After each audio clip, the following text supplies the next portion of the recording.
Well, thank you everyone for coming. My name is Yvette Felarca, and I'm a national organizer with the Coalition to Defend Affirmative Action, Integration, and Immigrant Rights and Fight for Equality by any means necessary. We are here with parents and students and community members, both of Berkeley but also of the Bay Area, to make clear that we are building a movement and taking the stand to stop Donald Trump's entire racist, immigrant-bashing vision of America, that we're building the movement to stand up for immigrant rights, to demand that Berkeley Unified School District stop its attacks and racial targeting and discrimination of immigrant and ESL students here in this district, that we're standing up for the rights of teachers and educators who stand with immigrant students and for immigrant rights, and most importantly, that we stand with the immigrant youth themselves. Because now that Donald Trump has been elected the President of the United States, he has made clear that his number one priority that he intends to carry through on from day one is to directly attack the lives of immigrants, and especially immigrant youth. And we are here to make clear to Mr. Trump and to his whole racist movement, we're building our own movement to stop him and to defend immigrant rights. We're fighting to make sure that Berkeley School District never racially target or intimidate or threaten immigrant or ESL students or families again, like they did in this district over the past 2 months. We're here to demand that the Berkeley schools become sanctuary campuses. All of them should be safe havens for immigrants that make clear that we are welcoming to immigrants, not just in words, but in actions, and that we will defend each other and defend our immigrant brothers and sisters, our students as well as our coworkers and families. And if there are immigrant students or families that are facing attacks, either racist attacks or deportation by ICE or Trump, that they can find safe haven here with us in our movement, as well as in our schools. We're also demanding that President Obama protect the immigrant youth who were registered with a deferred action for childhood arrivals with DACA, because the DACA youth, who number over 700,000 across the nation, trusted President Obama, came out of the shadows, turned over their information, including their DNA samples, that are now registered within ICE, which will now be under the control of Donald Trump. And on day one, when he becomes president, he intends to go after every single one of those young people, and we cannot let that happen. So we demand that President Obama pardon every single one of the DACA youth now. It's something he can do, it's something he should do, it's something he must do. He set those young people up by telling them to take the risk and to trust him, that they would be protected. And now under now under Trump, all Obama is doing is going around covering for Trump all over Europe, wishing him success. No, we don't wish Trump success. We intend to stop him and build a movement to defend immigrants, to defend women, to defend LGBT people, to defend Jewish and Muslim brothers and sisters. We're building this movement, and we're calling upon Berkeley and the people of Berkeley, as well as the school district, to stand with us in making that demand on Obama, as well as calling on this school district to stop their racial targeting of immigrant students that they've been conducting right here in the most shameful manner possible. I am very, very proud of the students and the parents and the teachers and the workers in the school district here in Berkeley, the community that has stood proud for immigrant rights. We intend to make sure that that's a reality, whatever official decision the school board makes, either tonight or in the future. We intend to make sure our schools are sanctuaries and that the city remains a sanctuary city. But we are also making demands on the school board and on the city. Stop interrogating, threatening, and targeting immigrant students in our schools. We're making the demand on President Obama, protect the DACA youth, pardon every single one of them. Every one of them should make sure that it's his responsibility to make sure that they are not set up for further attacks and for further victimization. And we call on everyone in the Bay Area and across the nation to join BAM in building this movement, because it's going to take a movement that we've already seen over the past year of people fighting, voting with our feet in the streets, uniting and standing, marching, protesting, marching in or marching out. and we're going to do that by any means necessary.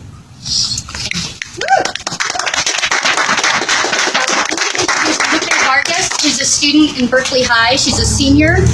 She has courageously stood up for immigrant rights for as long as I've known her, since she was a student in middle school at Martin Luther King Middle School. She's also one of our lead plaintiffs in the lawsuit. She's the lead plaintiff in the lawsuit that BAM filed today against Berkeley Unified School District for their racial targeting and discrimination.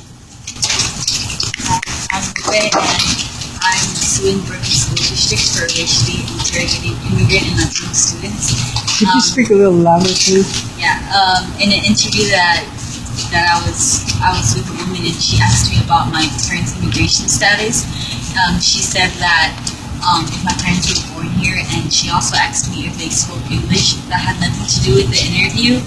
And she was questioning me about my own personal life and what I do outside of school, about my own political beliefs, and that's why I'm here suing them, because they targeted me. Could you say how this made you feel at the time and how you feel about it? I felt really worried and I was really frustrated. So that's why I'm suing them, to make sure that they don't ever do this again to other students. And how do you and your family feel about this now after it happened? My parents, they felt at the time frustrated, and they still do feel frustrated. So that's why we're suing them. I'd like to introduce Mr. Leviton, Ted Leviton, who's a parent of one of my students at Martin Luther King Middle School, who was also pulled out for interrogation on September 21st. And Mr. Leviton has spoken at school board meetings since. I think everyone is coming here today to see exactly what is going on in this country. I think I came in the United States in 1985. I came from France, and I was admitted at the University of California here in Berkeley for English program. I went to school here for English program, and I went to Minnesota at the University of Minnesota. And if I come back here in Berkeley, it's because this city really, it was really good on education when I was here. And my son, Brian, is only 13 years old. He's at the school on his math class. If something had nothing to do with him, they call him from it. They put him out of the class with his friends, all immigrant students, young students, to interrogate them. And the kids, they were just afraid and asked, are we in trouble? Are we in trouble? And they were asking them. They said, no, you're not in trouble. Why? Nobody calls me as a parent to say, we're going to speak with your son. Are you giving us a permission to speak? I'm going to ask them because about what? They didn't do it. So that's why I'm really pressing these charges against them. Because what's going to happen? Like my young little daughter just said, they're going to ask them a question, what is your immigration status? They're going to ask them all these questions. All people here in this country, this is a melting pot. It's a melting pot country for everyone. So why they got to interrogate the kids, especially the kids, 12 years old, 13, 14. Okay? That's why I'm here today. I'm standing for this. And I think the law of Mr. Trump, we're going to stand for it. We're going to stand for it. And we're going to protect our kids. That's right. Not being deported for this country. That's right. That's why I'm here tonight, to speak out and tell them. And Mr. President Obama, he has to stand to really protect these kids, because he promised them. That's right. He promised them, don't worry, just come out, say something, we're going to protect you, not going nowhere. Now Trump comes here, he's going to roll the papers and take these kids out of the country. We're not here for that. We're not going to allow it. That's right. Thank you. Thank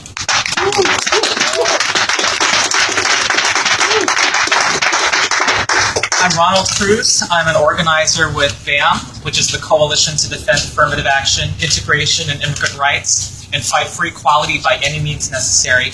And we, on behalf of 8 students and parents who are all immigrants, are proudly representing them and all others like them in suing the Berkeley Unified School District for racial discrimination and retaliation and intimidation against the immigrant and Latino students of this district. And in this time of Trump and the racist movement that supports him, this district should not be intimidating and silencing immigrant students, and this should be a sanctuary city. Immigrant students should feel safe in their own schools. They should not, like Lupe Vargas, be tricked by vice principal to be made to think she was in a discussion about her grades and going into college, and then to have human resources walk into the room and question her about protests she went to a year ago and about whether they ate pizza. There was a lawyer who interrogated the children at Martin Luther King Middle School without the parents' permission, without identifying herself as a lawyer, who asked Ted Levitone's son, who told him, a 12-year-old boy, that she was going to interrogate him about Ms. Felarca. And this sends a hostile message to immigrant and minority students. And we are proud to say, in this period of Trump and the racist move behind him, that we are going to go on the offensive. We are not going to go in the shadows. We're going to go out of the shadows and assert our rights, because if you can't even get respect in the city of Berkeley, of all people, we only have ourselves and each other to defend ourselves. And that's what we'll do. We'll build a movement. We'll fight by any means necessary in the courts, in the streets, to get the equality and the dignity and respect that everyone deserves. Right on.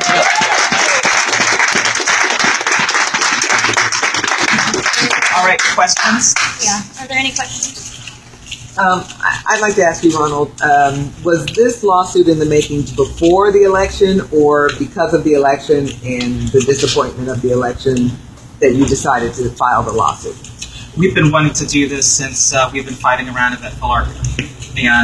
But it's all the more important now that we make this fight, and that young people, such as the students who are the plaintiffs in this lawsuit, start coming forward and come out of the shadows and say, we're out, we're here, and we are not accepting second-class treatment. So I think this has greater significance now because of the election. And were you going to file it before the election, or was this already in the making, or did you file it now after the election? It was already in the making. Already in the making. Yeah. And what are you asking for in the suit? Monetary damages for the chilling effect on the speech of the students, lost instructional time for the racial discrimination that they experienced, and discrimination for the national origin, for the violation of the parents' right to be involved in their children's education. We seek monetary damages for that. Do you ever released a number on the monetary? No. And we're also fighting for changes in policy, officially and or in reality, because there's lots of policies that exist on the records or on the, officially, but are carried, a real policy that's different is carried out. We've heard the school board say over and over again, defending what they did, saying that we have a right to question students without getting parent permission. Really? Oh boy. We disagree. You don't have a right to racially target, intimidate, or harass immigrant students with or without parent permission. That has to change, and so that's a big part of the purpose, not just of the lawsuit, but of the movement that we're building. And the question about immigration status, I'm sorry, I didn't mean to interrupt, but that is, did they say that they have a right to ask that specific question? No, but that is what they did with the students. One student who's part of the lawsuit reported that she felt when she was being questioned about her nationality, her parents' nationality, they started asking her about whether her siblings, her brothers or sisters, were born in this country or not. And she said it reminded her of being at the border, being stopped by ICE. Mm-hmm. And so that's Berkeley. This happened in Berkeley Unified School District before Donald Trump was elected. Mm-hmm. But I'll tell you this, it was a real foreshadowing of this new era and the gravity of this new period in history and how urgent it is that we take our own independent collective action to defend and unite with each other, and to build our own independent movement, to make demands, but also to take our own action when necessary as well. And that independent action that's collective and mass is utterly necessary right now.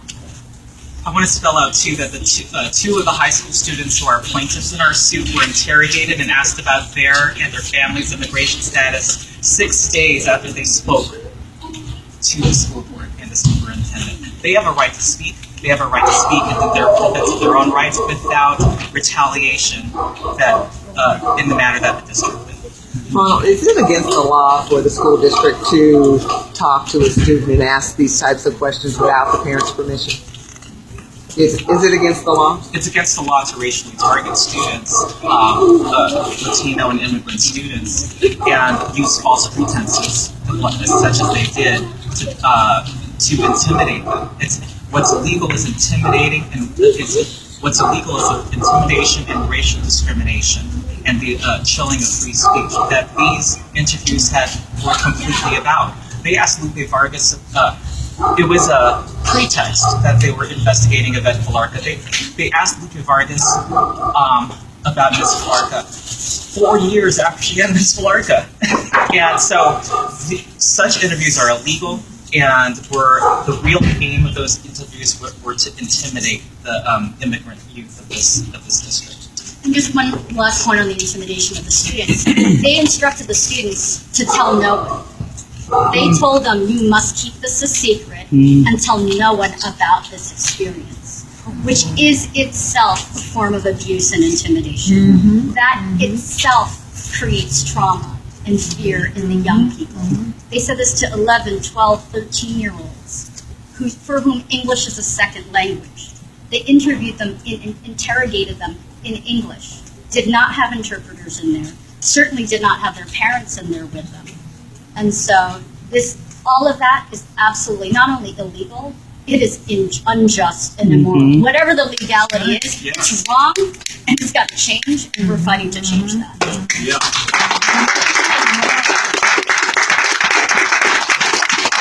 We're heading to the city council meeting after this, is that true? We do want to go to the city council to demand that they reaffirm their status as a sanctuary school. That's next week. Oh, not today. We are holding a mass organizing meeting, which we started around my case first beforehand. So next week on Tuesday at the Berkeley Public Library, and everyone is welcome to come to that. And we're happy to talk to press beforehand. We're also marching in Oakland on Friday, and we're going to be marching in downtown Oakland. Gathering up at City Hall outside Oscar Grant Plaza at 5 o'clock, and then rallying at 5. We're marching at 6 o'clock. And some of our main demands are defending immigrant rights, reaffirming sanctuary cities, but most importantly, demanding Obama protect the DACA youth and ensure that the young people who came out of the shadows under DACA are not deported. Every single one of them should be pardoned, given amnesty immediately, because they took the risk of coming out of the shadows and giving their information, including DNA samples, to the government, to then have him turn those over to Donald Trump and his white supremacist cabinet? Absolutely not. And we are calling on everyone to join us on Friday to take this coming Friday. Whether you're an immigrant or not, 5 p.m. gathering on 14th Street and Broadway, and then marching at 6 o'clock. And then we're also going to be marching through Fruitvale again on Saturday at 2 o'clock. And I just want to add that these young people were used as pawns. Obama could have granted them a secure status that would have withstood a change in administrations, but wanted them to be in a vulnerable status to campaign for the Democrats. And we're not going to accept that kind of disrespect and second-class treatment. We're going to say, do what you promised, and do what's within your legal power, and grant them a secure status now. We're going to have a school district meeting. Yes. And So you're going to speak during the public comment. During public comment, yeah. Which probably is going to start sometime soon. So are there any other questions before we go inside?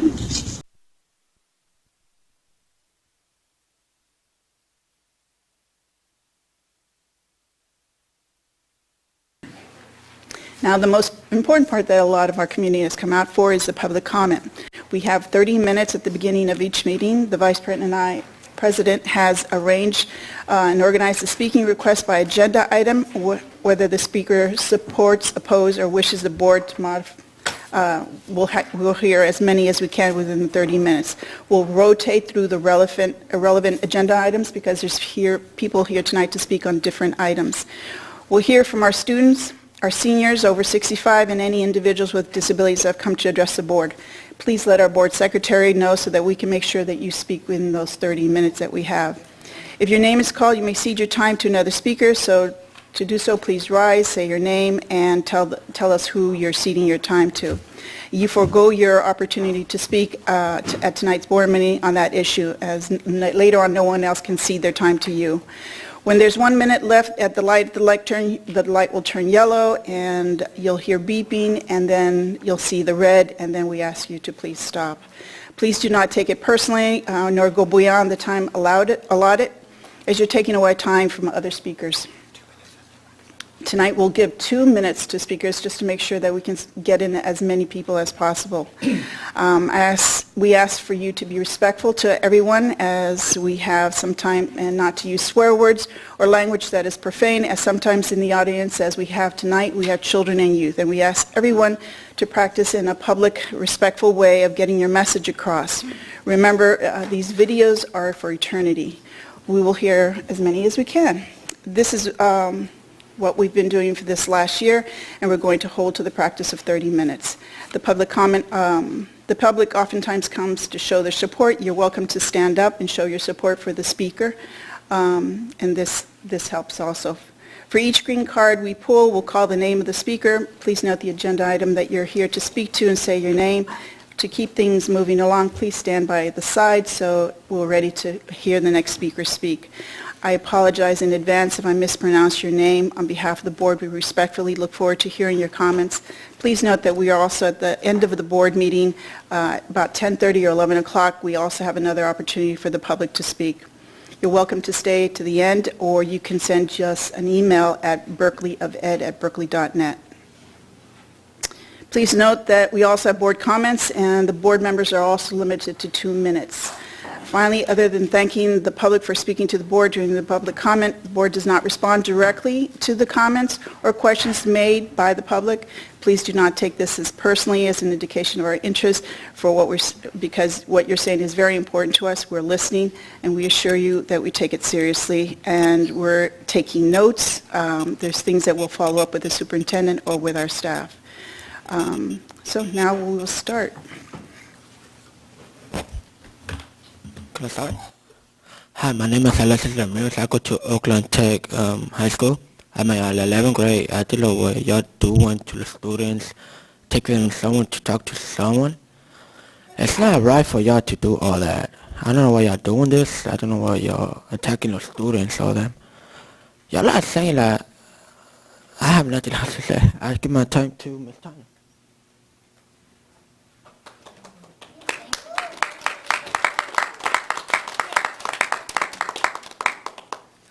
I'm Tanya Kapner. I'm with the Coalition to Defend Affirmative Action, Integration, Immigrant Rights, and Fight for Equality by any means necessary, and I'm a proud public school teacher.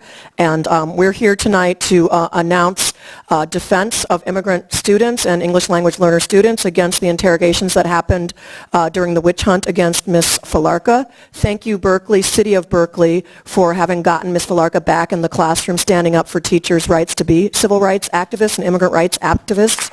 And thank you to everyone here that was part of that campaign in the audience. Now more than ever, with Trump becoming in office, we have to stand up for immigrant rights students. So we want to never again see these interrogations or profiling of Latino in particular and immigrant students in general. We want to defend the right of all Black and Latino students to stay in the Berkeley schools. And we also are here to demand that the school board, reaffirm support for the rights of undocumented students to be in the schools, to affirm a sanctuary status that they will protect students with and without papers. And we are demanding and calling on different school boards and city councils across this nation to demand that President Obama issue a pardon for all the young people with DACA and actually deliver asylum status so that they can be safe since they have their information out there in the system and did not get the DREAM Act that many had fought for. We need citizenship rights. We need every member of the Berkeley community to be treated as a citizen regardless of their technical status. We don't care what side of a river someone's born on. So we are here to ask for those things and to demand and to continue organizing with the community for immigrant rights against this racist Trump campaign. Thank you. My name is Yvette Felarca. I'm one of the students who is suing Berkeley for racially targeting Latino and immigrant students who were pulled out of our classes and interrogated about our political beliefs, our protests and marches, and about our families, nationality, immigration, and language status. Most importantly, I have protested, marched, and stood up for immigrant rights and against racism my whole life, and so has my family. I'm so angry the way me and my family were treated and the way other Latino and immigrant students were treated over the past 2 months. I spoke out at the board meetings to support my former teacher, Ms. Felarca, but 4 weeks ago I was pulled out in the middle of my class.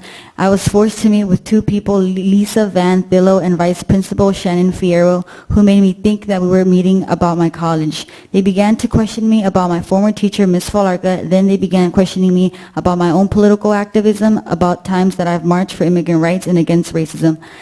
These are things I've always felt proud of, but the way they questioned me was like felt like they were going to punish me for doing that. And they began to ask me about the rest of my family, like the country my mother was from, what language we speak at home, about my brother, and I was terrified that they were going to call the police or immigration on my family. I am outraged that my vice principal and administrators did this to me and to other students in Berkeley. We demand justice. We're part of Berkeley too. It was wrong for you to suspend my teacher for her political activism. It's even worse that you threaten me and other students and families because we are Latinos or immigrants. We have the right to stand up for ourselves, our families, and teachers. We are going to keep fighting because we are here and we're not going anywhere. Aquí estamos y no nos vamos.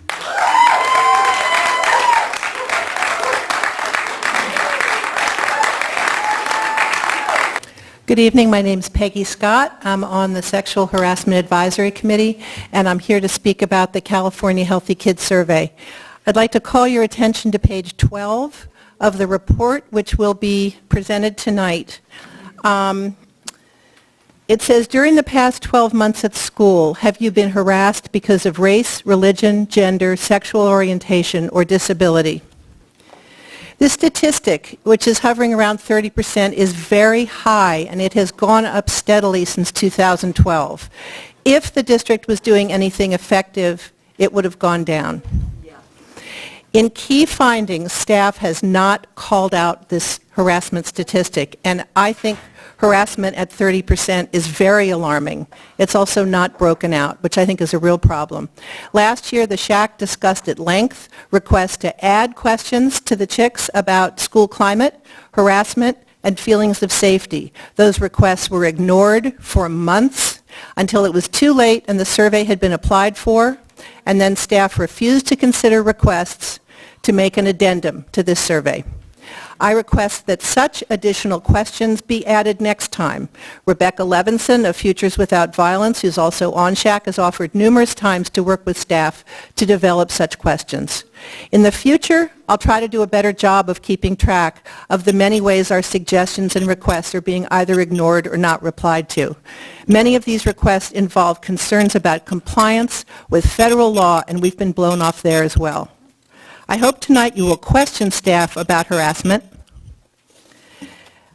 in terms of race, religion, gender, sexual orientation, or disability at the middle schools and the high schools. It's a huge problem. You should be concerned. And if staff cannot answer your questions, that will tell you you need more information.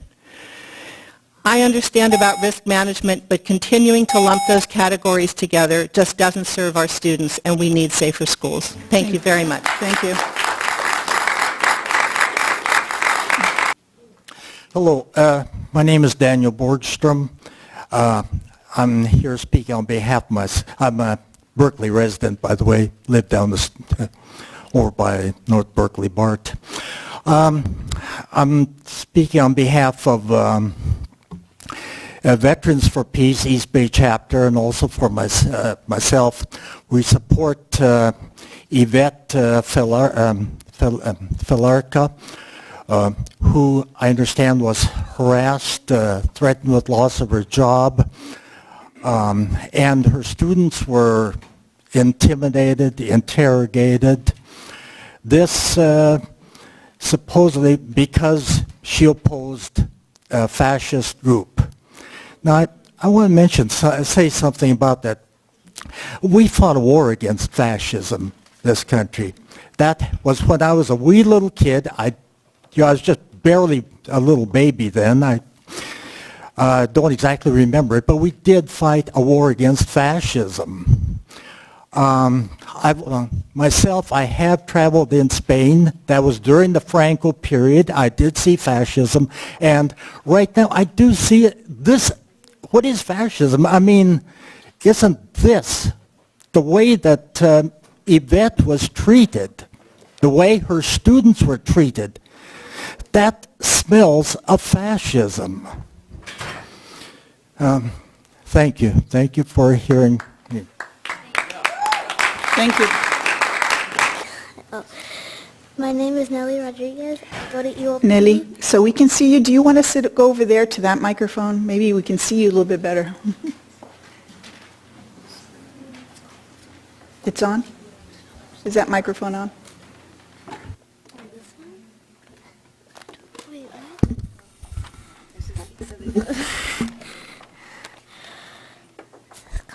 Oh, my name is Nelly Rodriguez. I go to EOP, and we have a friend who couldn't make it, and he wanted to say a speech, so he says, so I can say it for him.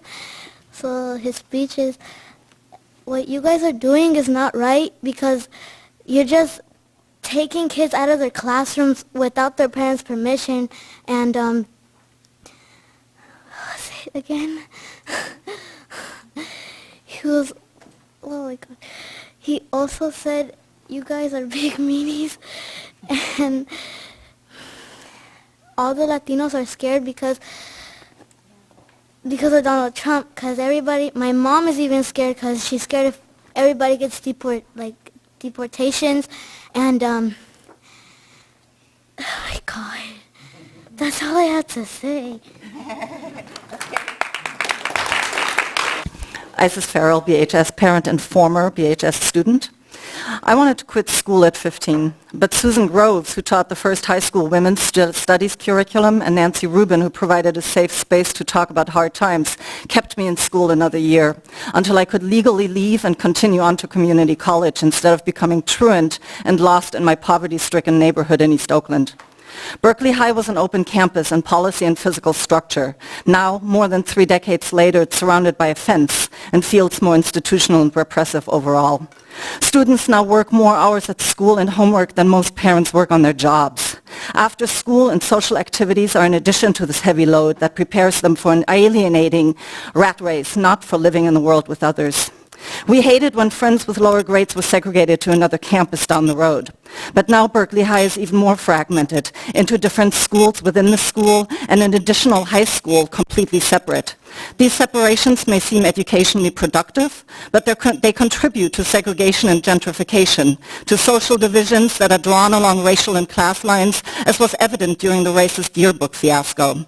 The district spends resources on home visits to find and exclude students who are busing in from elsewhere instead of extending the city's sanctuary to all who choose to come to school here. With such excessive policing, we shouldn't be surprised at the interrogations of students who stood up for their teacher and endured intrusive questions about their origins, making them feel threatened. I'm relieved such intimidation has not succeeded and that thousands felt empowered to walk out to take a stand against the dangerous situation that adults with voting rights have created for them. Students from schools in other towns also struck and came here because Berkeley remains the forefront of political activism. I am proud our young people have the courage to tell those in power that they do not consent to being ruled by anyone who will target members of our community, whether immigrants, Muslims, people of color, LGBTIQ, female or disabled. It's time the district stop behaving like cops and instead support a learning environment that encourages the next generation to question and stand up to authority, including your own. My name is Yvette Felarca. I teach at Martin Luther King Middle School.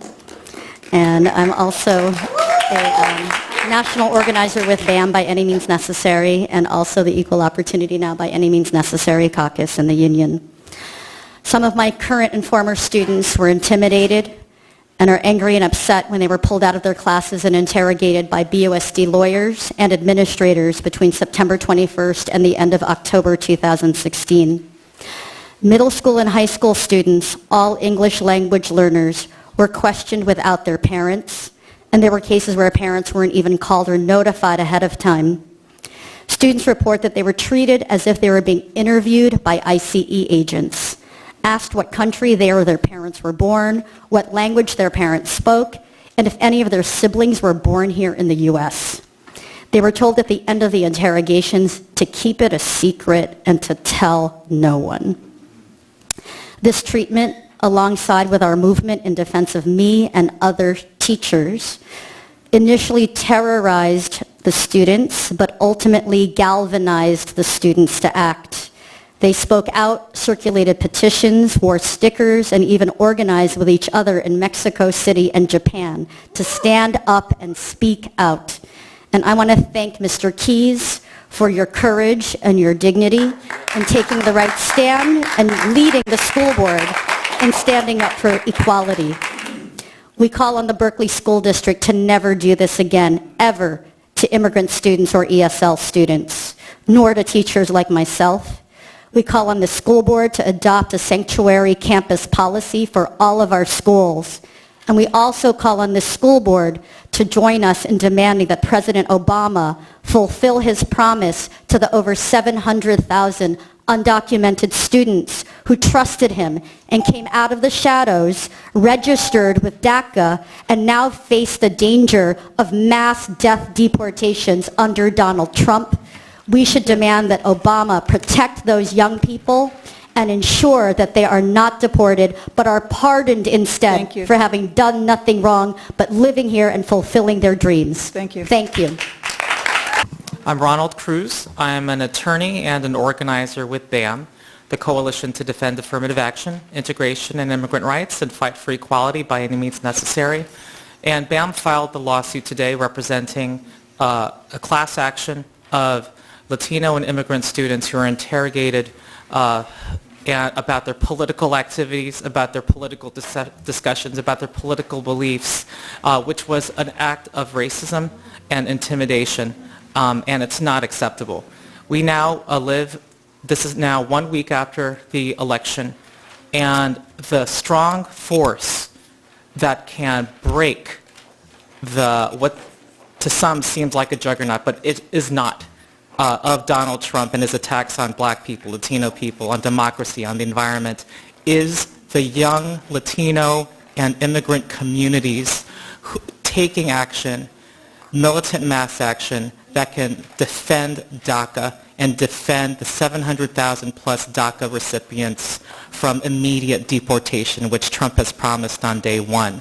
It's not right that the district pulled such students from their classes, interrogated them because they are the future, they are the hope for this district and for everyone who wants to stop Trump and defend equality and democracy.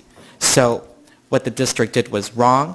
It violated the city's sanctuary city policy, and we are building our movement.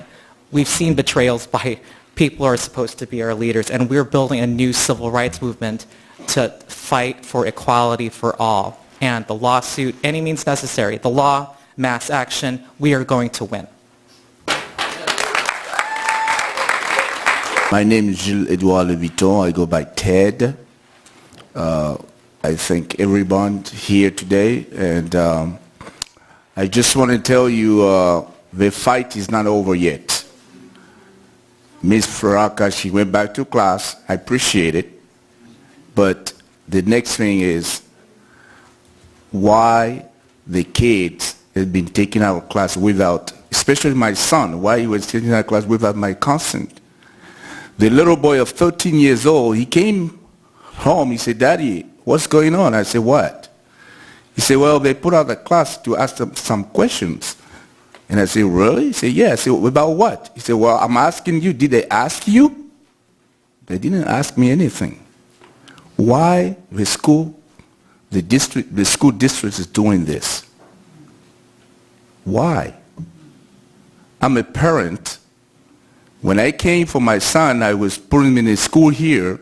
They didn't tell me, well, Mr. Leviton, this is the paper, sign it. If anything happened in the school or whatever, we can ask questions to your son. No, they didn't say that.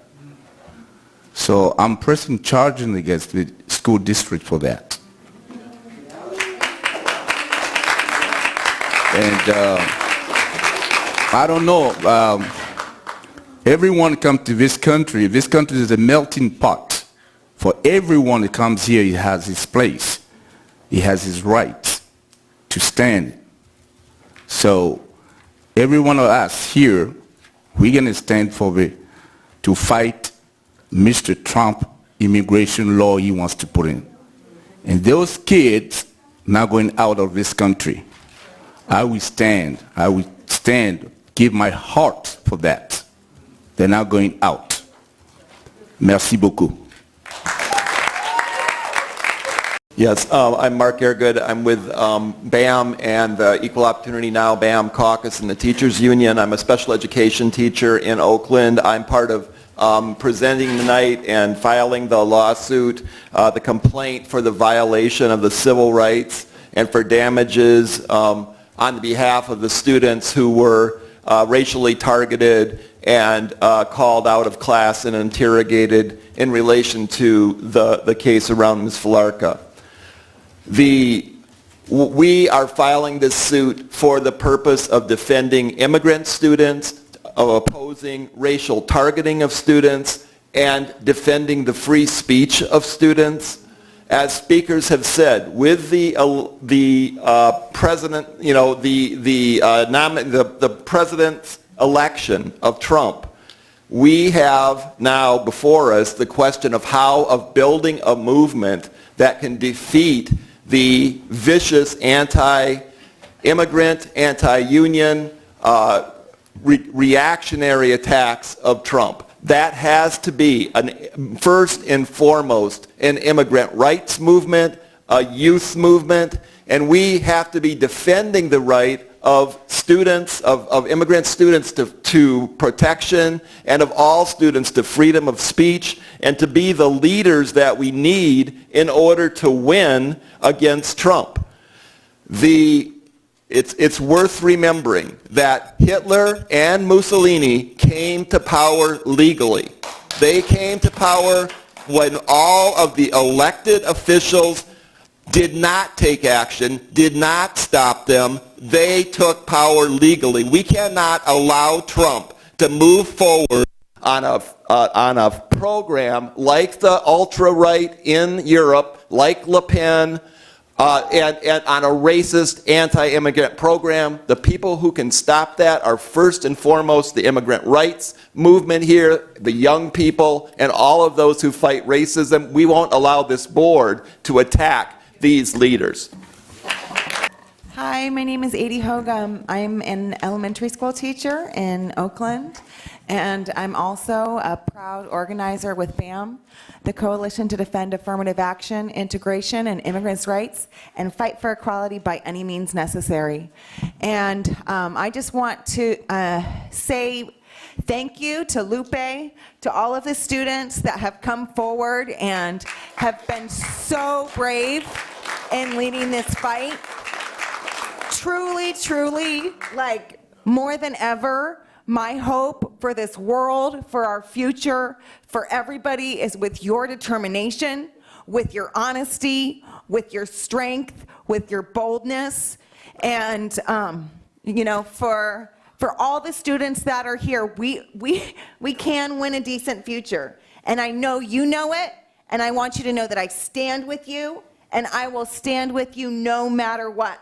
And together we will stand together, and we will win against Trump. We will win again against any liberal school administration that decides they want to side with him. We will fight and we will win.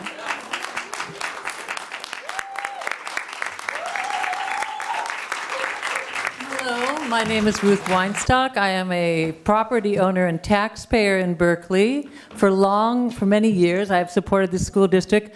I was shocked when I heard the story of Ms. Felarca.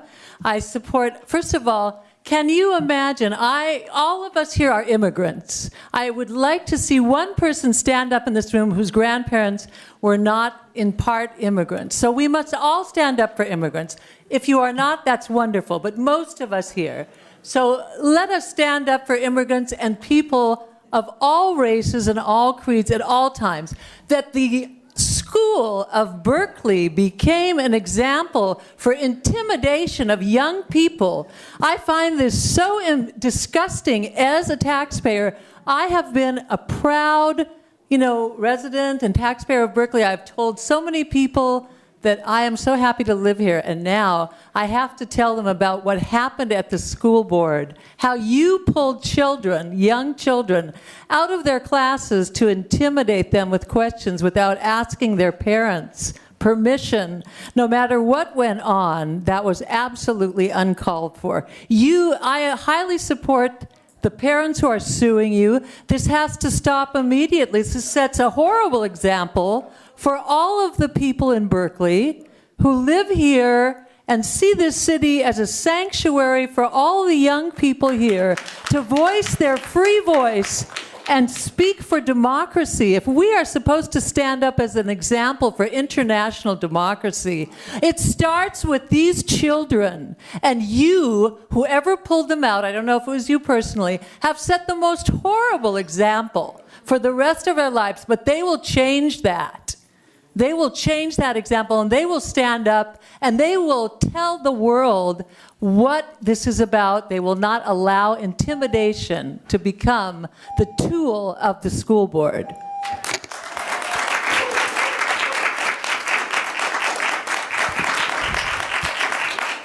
Thank you. That now concludes our public comment period. President, can I just make one statement, one comment before we move on?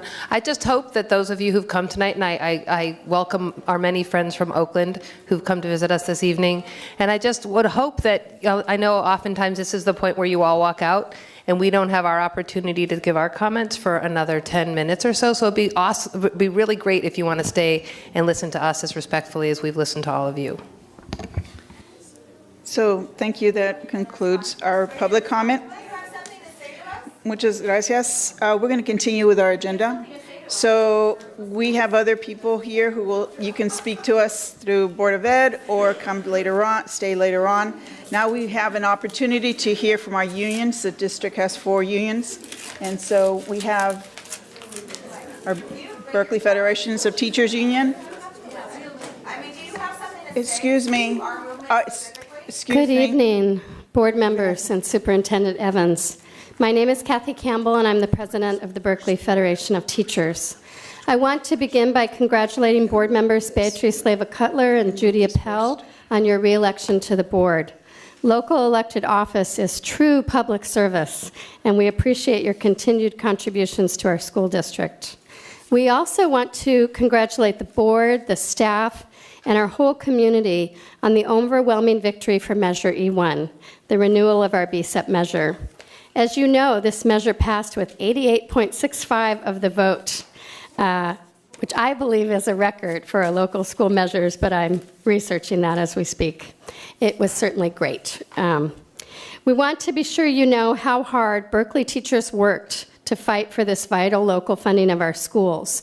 Over 140 BFT members volunteered, completing over 180 volunteer shifts. We had over 18 election volunteer actions, leafleted at 15 sites, participated in 8 precinct walks, and held 4 very well-attended phone banks at the BFT office. We called over 900 voters in Berkeley about Measure E1 and Prop 55. Our teachers and BFT were a big part of our Measure E1 victory. BFT's release time organizer for 2016-17, Matt Meyer, did a fabulous job facilitating all of these events and this volunteerism. The California Federation of Teachers election worker for our area, Sam Frankel, also deserves a huge thanks for his efforts with our volunteers and for his own activism. I want to publicly thank Measure E1 co-chair Board Member Ty Alper for his incredible leadership of this campaign, and E1's campaign manager, Mia Gitlin, who did an incredible job coordinating this very effective effort with grace, incredible energy, and meticulous follow-through. We really need to find a way to recognize her at one of these meetings. To BFT, BSEP and Prop 55 are part of a larger struggle, one that is likely to become more acute in the coming months and years, to provide our students and families with the schools our students deserve. This includes access to a broad curriculum that includes music, drama, the arts, history, science, garden, and nutrition studies, and PE. Students deserve small class sizes and culturally responsive supports, including counseling. We need strong partnerships with families, and all staff need robust professional learning systems. BSEP is fundamental to our ability to provide these things, and so much more. And through them, our students receive an engaging and holistic education. We thank our community for their incredible support of our schools. Speaking of struggle, as the representative of Berkeley teachers, I want to say that we commit ourselves to the values of our city and our schools, those we have long stood for: inclusiveness, respect, dignity, and the active valuing of diversity. Our public schools belong to all of us: teachers, classified staff, administrators, students, families, community members. They, our schools, are the foundation on which democracy is built, where all young people may learn to contribute to our civic society. They are the focal points of our communities. They welcome and bring together people of all backgrounds, races, genders, and classes. It is, now more than ever, the responsibility of all of us to build the best public education system we can, one that honors the diversity of our community, that fights against systemic oppression, including racism, sexism, homophobia, xenophobia, and classism, and that strives to help all of our students rise to their full potential. The best defense against oppression is education. The struggle for strong public schools where every family and every student knows they are safe has gotten harder. But we will fight, and we will stand in solidarity with our colleagues, students, and families. We urge all Berkeley teachers, staff, students, elected officials, and families to come to the community event at 7 a.m. this Friday in Civic Center Park. We need to affirm our values and stand together as we embark on this new phase of struggle. Thank you. Thank you. And now our Berkeley Council of Classified Employees. Good evening, Dr. Evans and school board members. My name is Paula Phillips. I'm the president of the Berkeley Council of Classified Employees, and I'm here to speak to you, board members, about your bullying policy and the bullying tactics by Sam Passero at Berkeley High School. Your policy defines bullying as a systemically and chronically inflicting physical hurt or psychological distress on one or more students or employees, and I place emphasis on employees. It is further defined as unwanted, purposeful, written, and verbal, nonverbal, or physical behavior, including but not limited to any threatening, insulting, or dehumanizing gesture by an adult or student that has the potential to create an intimidating, hostile, or offensive educational environment or cause long-term damage, cause discomfort or humiliation, or unreasonably interfere with the victim's school performance or participation. Bullying is carried out repeatedly and is often characterized by an imbalance of power. Sam Passero has displayed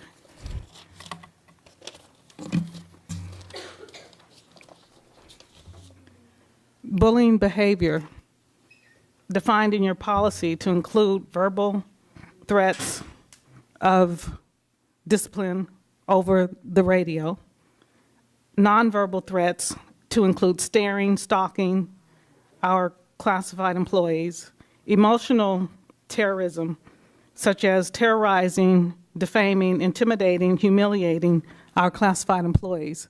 And what's sad about this behavior is that it's being inflicted on the African American classified employees in particular, both male and female. We have entered into discussions. We've sat down with Assistant Superintendent Scuderi, Evelyn Tamadong Bradley, Lisa Van Thillo, and Mr. Passero, to which his only concern was, I want to be able to do what I want to do, pretty much.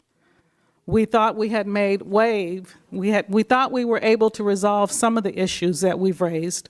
However, at the end of the conversation, he still said, I want to be able to do what I want to do. The district has received several complaints that have gone unresolved. And in general, some of the issues that have been raised in the complaints include students are fighting, defiant, verbally and physically abusive. They harass other students and staff, yet are being allowed to stay on campus. Students are being caught with drugs on campus and there is no suspension or police report. The students know there are no real consequences to their actions. And these are concerns that have been raised by the safety staff. When a safety officer calls in an absence, their position was not covered, or it was being covered by an administrator who did not have the training that the safety officers receive in order to protect the students and the staff. We were able to resolve that with the help of Assistant Superintendent Scuderi, and we appreciate his involvement in that area. But yet we have other issues that have gone unresolved that we want immediate action taken to resolve, to restore a comfortable working environment and to remove the hostile work environment that Sam Passero has inflicted on the classified employees at Berkeley High School.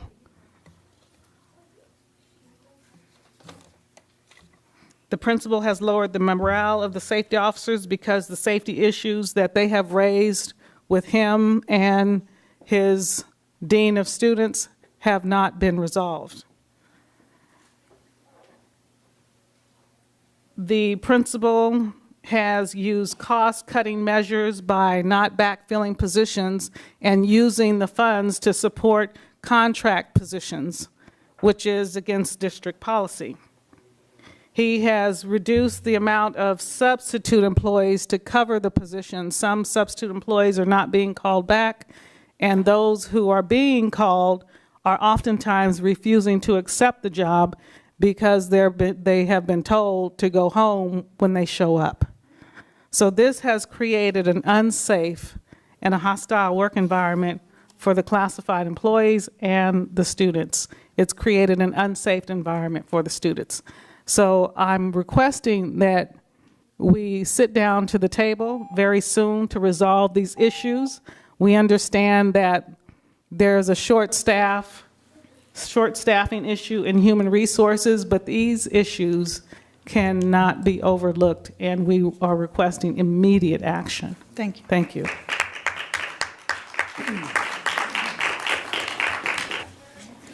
So now we'll go to board members and superintendent comments. Judy? Thank you. So I apologize for being late. I was in Southern California at a meeting of an alliance. It's a statewide alliance called the Statewide Alliance for Men and Boys of Color, and it was really an incredible couple of days that I was privileged enough to spend and learn about the momentum of a movement that's out there to really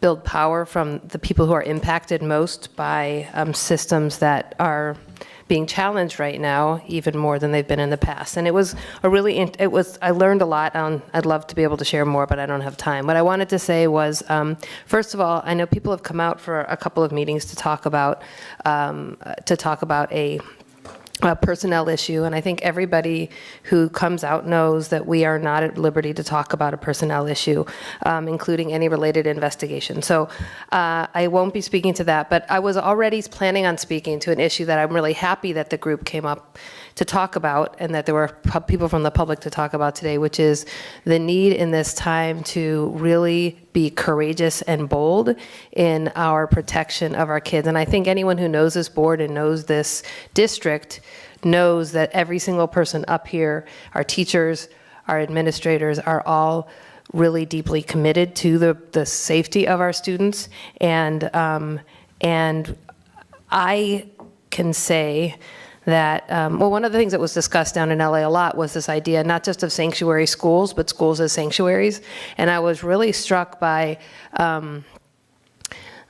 you know, there are so many districts out there where school boards are putting LCAP dollars, over half of their LCAP dollars, to pay for police in schools that then further criminalize students, just starting that school to prison pipeline early on and exacerbate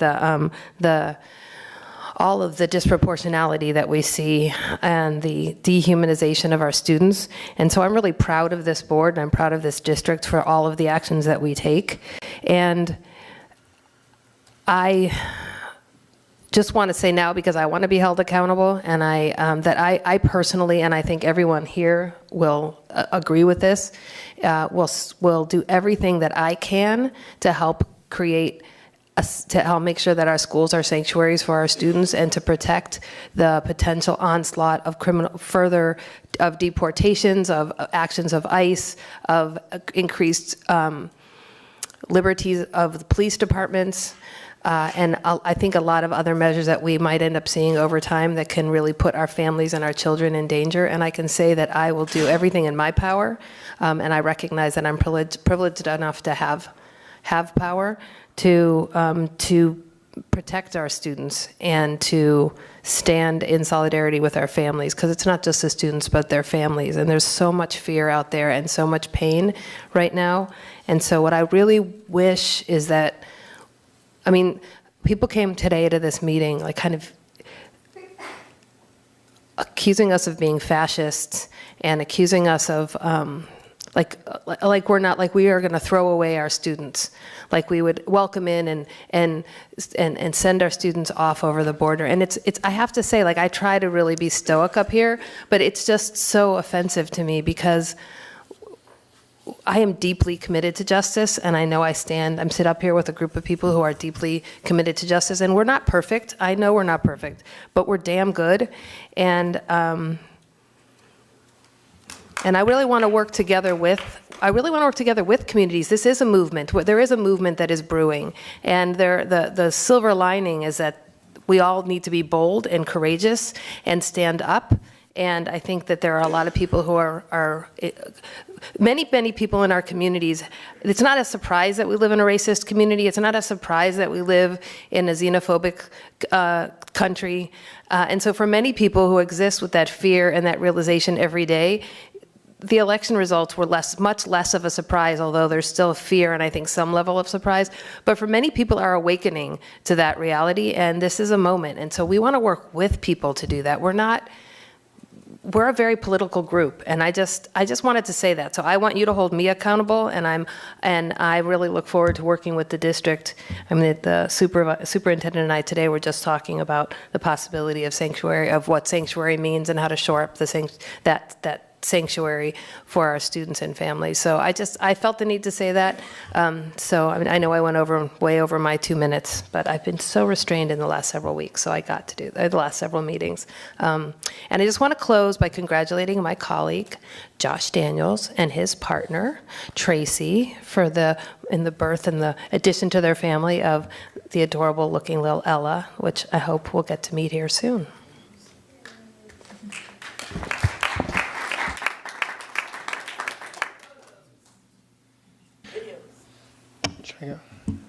Okay. I also wanted to congratulate Josh on the birth of his daughter. So congratulations. As Kathy Campbell did, I want to congratulate you, Judy, and you, Beatrice, on your re-election. It's been a great pleasure to work with you both, and I'm thrilled to be able to continue working with you. And I really appreciate what you just said, Director Appel, Judy. And I agree with it 100%. I wanted to let the board know and let the public know, too, that the policy committee is going to, taking what you said about a sanctuary district is one thing, and actually making schools sanctuaries maybe more. The policy committee, though, is taking up on Friday a proposed policy that will reaffirm our commitment to protecting all students, including undocumented students. And that meeting will be, Liz, is it here or is it in room 126 of 2020 Bonar? It's open to the public. and it is at 3 o'clock on Friday. My hope, speaking for myself, is that we can bring that policy to the board and have it approved prior to Inauguration Day. I want to thank, I'll say a little bit more when we get to the item about Measure E1. I wanted to thank the Berkeley voters for their incredible support of the public schools. In case she leaves, I want to thank my co-chair on the campaign, Kathy Campbell, for her leadership in the district generally, but in particular on this campaign. We all owe her a great debt. And I agree with her that we should find a way to recognize Mia Gitlin, who is the campaign manager, who's taking a well-deserved break out of town for a few days, but was indispensable to the passage of this measure. Yeah, thank you. Other board members? Just very quickly, thank you for your well wishes.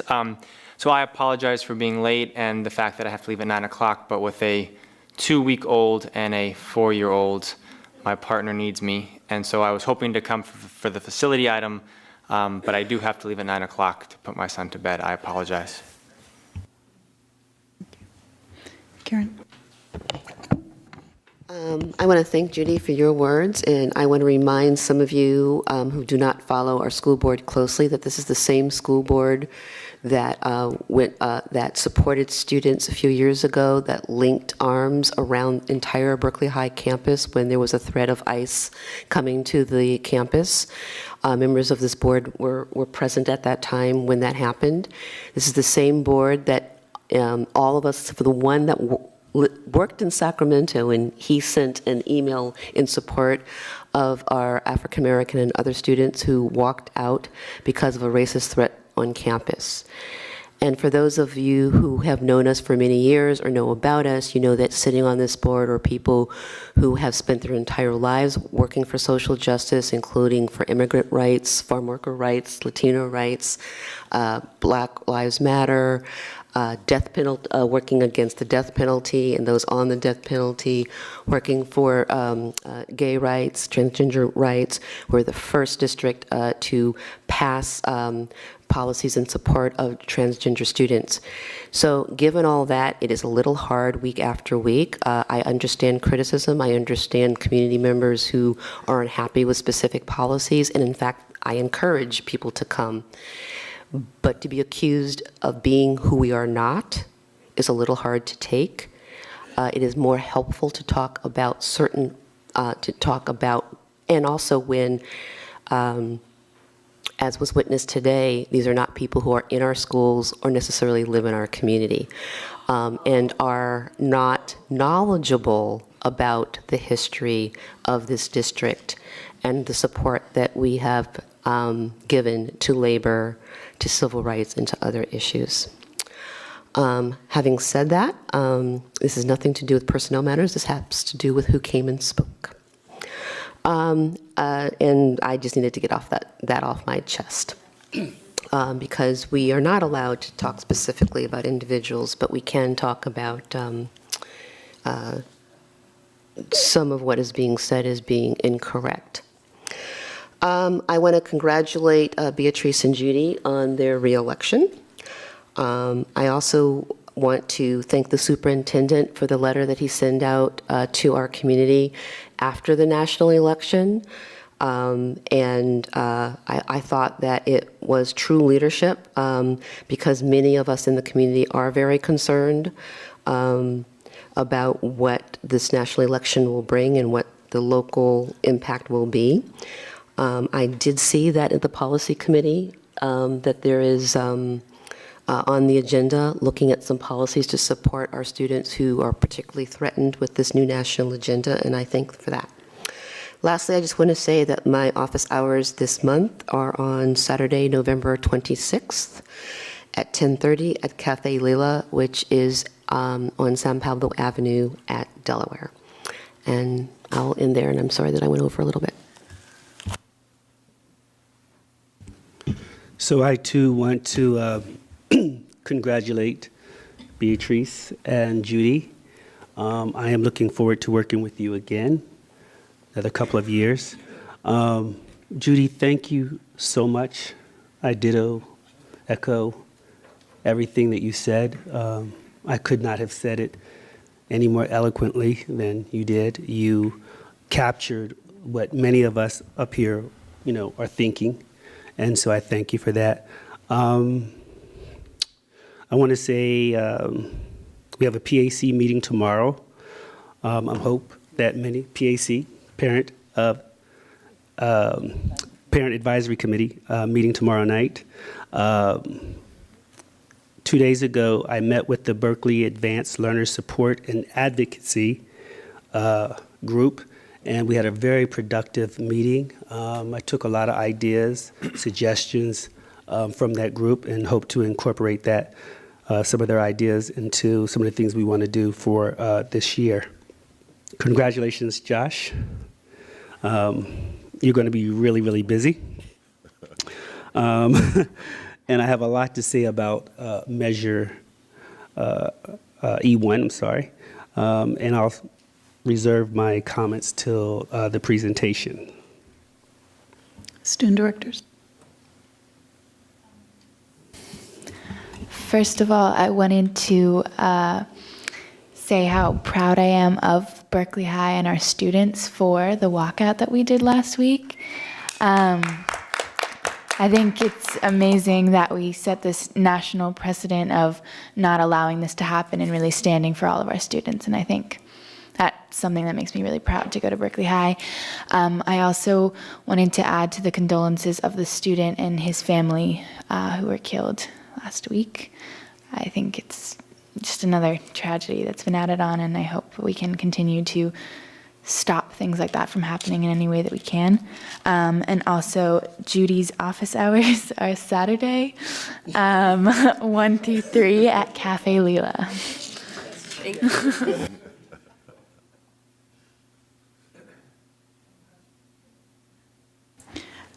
Okay. All my board members have said similar thoughts in terms of our genuine support and lifetime career in terms of protecting the rights of our undocumented students, our families. I personally, my father was undocumented for many years, and so for me this is very personal, and it's a career that I've devoted to in terms of protecting, providing bilingual education to families and children. So this is something that I will continue to do. I also am very fearful for our families and for our students who are under DACA, and have been calling and will go out to as many demonstrations as I can to protect the rights of our families. So this is part of the fabric of our community that I believe in, I love, and I've devoted a whole lifetime to. And so it's very personal for me in terms of what kinds of protections our schools can provide. And I know that we're not isolated. I had another school board member talk to me about creating these sanctuary schools, and not just our schools, but also our universities and our colleges. So this is going to happen. And I look forward to our policy committee bringing forth a policy that ensures that before the inaugurations in terms of how we protect our students and our families and our communities. So thank you very much for bringing that forward.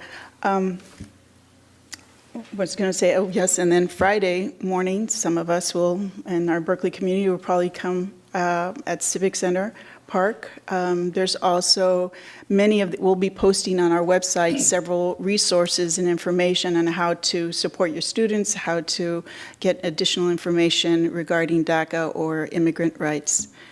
So please look forward to that. Our parent engagement officers and our communications office will be working to make sure that we get that information out. And if parents and families have questions, they can certainly ask us, and if we don't know, we will find out and we'll have information, and I'm sure we'll be having different workshops. I will not be having office hours in December, and also this is pretty much officially one of my last meetings as president. I will open up the next meeting, and then we will transition at our next board meeting. We will be electing who will be our new president and vice president, which is sort of over here. So thank you very much, and congratulations, Judy. And I know that we have a lot of work ahead of us. I know that we're a board that rolls up our sleeves in working with our staff and working with our families and our community and listening to seeing what is the best path that supports our students in the positive, because that's why we're here and that's why we ran for office, to making sure that we have those protections and that eye and that lens and that ear for our community. So thank you. Board's meeting self-evaluation, will you indulge me one last time? I don't know if it's going to stick around, but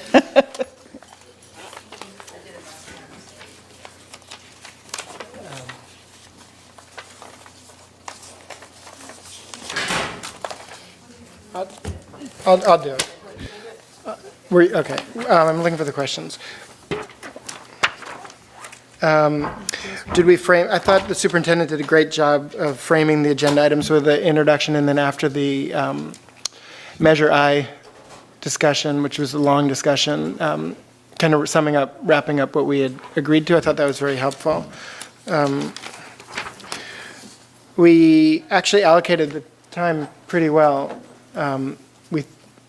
The president and I thought that the Measure I discussion was going long, but Tim wrapped it up and we kept our questions short. So that was good. And I think we had, just then in that discussion, we were trying to get to the fundamental problem at the root of the issues that were brought up in the survey. And I think the whole Measure I reallocation also tries to get at the fundamental issues or problems around our facilities needs. And as always, we modeled mutual respect. And I think that I did want to, again, appreciate what you said, Judy, in your comment about honestly, we always model mutual respect. And I think I appreciated that you called out the community and asked them to model that as well. So thank you. Thank you. So we'll now. Thank you so much, Beatrice. I know we'll have a chance to we'll say next time. Thank you. Thank you. So we're adjourned.